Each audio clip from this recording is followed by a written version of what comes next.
We back now. You twins? Nah, we cousins. Michael B. Jordan is in a dual role as twins who come home to Mississippi unaware that something evil is going to threaten them in Sinners, one of few new movies I'll be reviewing this week on CJ at the Movies. I'm Christopher Zweig. Let's take a look. Our first movie is Sinners, which is the latest collaboration between writer-director Ryan Coogler and his star Michael B. Jordan, and he plays twin gangster brothers named Smoke and Stack who come home from Chicago to Mississippi to buy a farm and open up a nightclub during the Jim Crow era. It ends up becoming a bloody night for them as vampires threaten their very existence. Hey, I ain't mean to scare you. Thought y'all done forgot about me in here. Come on, open the door, let me on out of here. Stay. It's you? Of course it's me, open the door. That ain't your brother.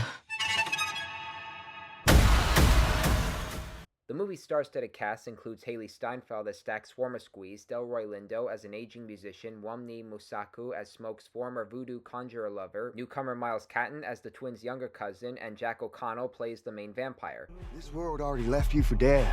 I can save you from your fate. You don't need no saving. Yes, you do. And you are? I am your way out. Don't cry. It's all better now. Yes, I lied to you. Sinners is a delicious and dangerous vampire movie and so much more. It also shares its love for music by combining it in the past and present, and there's a sequence that represents that so brilliantly. We also get Jordan continuing to have chemistry with the director by delivering his dual role as the twins in different aspects. The supporting cast is also great and everyone works as humans and vampires. The social commentary blends well with the vampire genre, and the editing and cinematography makes everything look and feel so electrifying. Our next movie is The King of Kings, the first animated film from Angel Studios, which also makes it the first biblical animated feature to be released by a major studio and featuring an all-star voice cast in DreamWorks' The Prince of Egypt. It tells the story of how Charles Dickens tells the story of Jesus Christ to his youngest son Walter, who is fascinated by the stories of King Arthur. Our story begins 2,000 years ago when baby Jesus came into the world. Wait, stop. If it's not about a king, then I'm not interested. This story is about the King of Kings. The all-star voice cast includes Kenneth Branagh as Dickens, Oscar Isaac as Jesus, Forrest Whitaker as Peter, and Roman Griffin Davis as Walter. Don't be afraid. Half of The King of Kings is entertaining, with all the scenes regarding Jesus and the good and bad people in his life, and the voice actors are powerful, but the other half of the film tends to get tedious with the boy and his pet cat being adjusted in the story, and it basically gave me the same analogy of trying to talk to characters on TV when they can't hear or acknowledge you. The story of Jesus Christ and the lessons he has taught should be told to everyone, and it's a very important story, but the movie should have used more of that instead of relying on the innocent child's play for entertainment.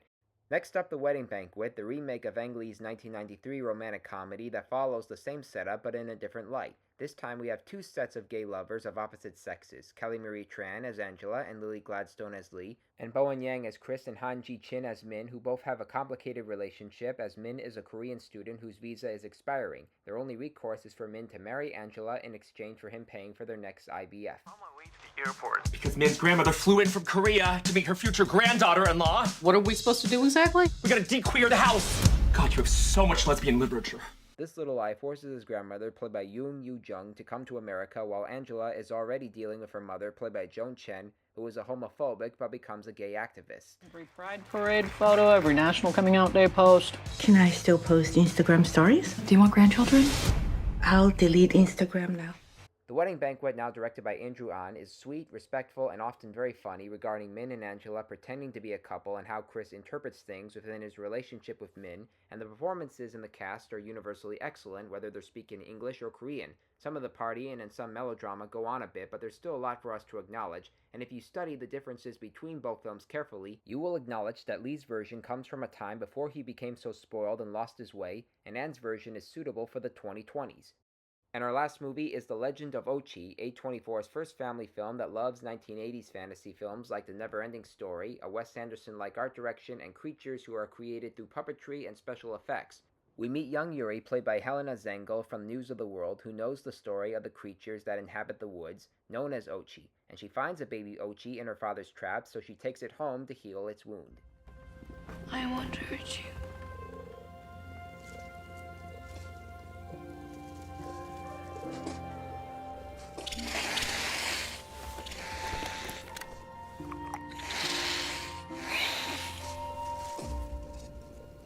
good luck, they say.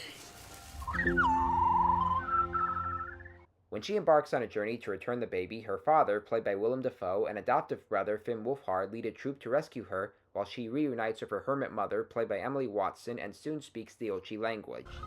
I can talk to you! I'm not asking you to understand. The Legend of Ochi is a strange but likable movie that seems to love the 1980s as much as we do, and it doesn't rely on CGI effects to tell a creature story like this. There's a silly sense of whimsy, a beautiful art direction, and a low budget of $10 million. I think this is a movie more for older kids and not the little ones, but speaking as an adult, I liked it.